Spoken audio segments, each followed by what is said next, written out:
neredesin bilmiyorum, seni çok özlüyorum. Gözlerim hep kapıdadır yar.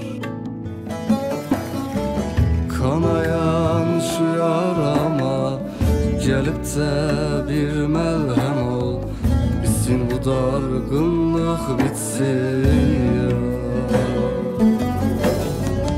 Kanayan şu yarama gelip de bir melhem ol, bitsin bu dargınlık bitsin ya.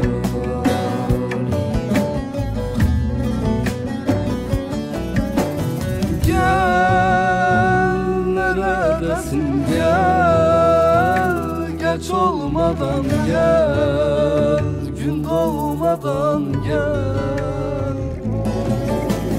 Gel bizim olsun gel, yüzüm gülsün gel, canım can buzum.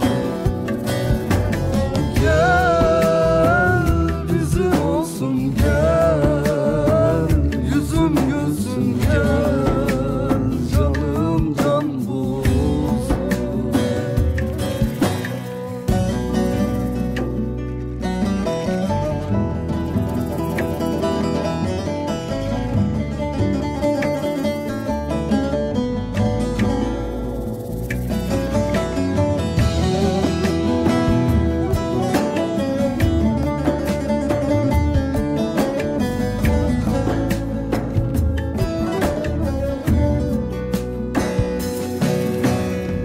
Sensizlik ölümden beter, dön gel gülüm dön gel yeter, hasretini içimde tüter yar.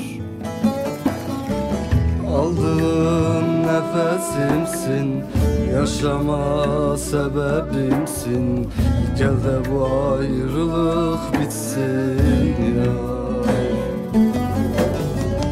Aldığım nefesimsin, yaşama sebebimsin, gel de bu ayrılık bitsin yar.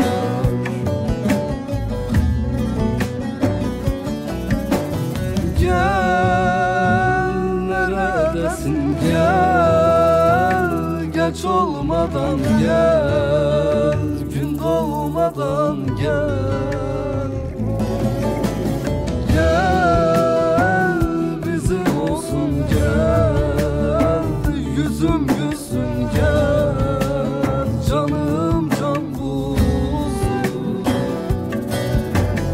Gel bizim olsun gel, yüzüm gülsün gel, canım can buzum.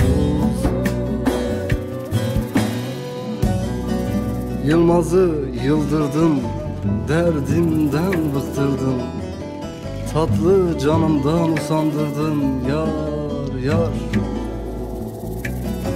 Beklerim beklerim ecel gelsin, Azrail canım alsın. Bu dünya sana kalsın yar yar, sana kalsın.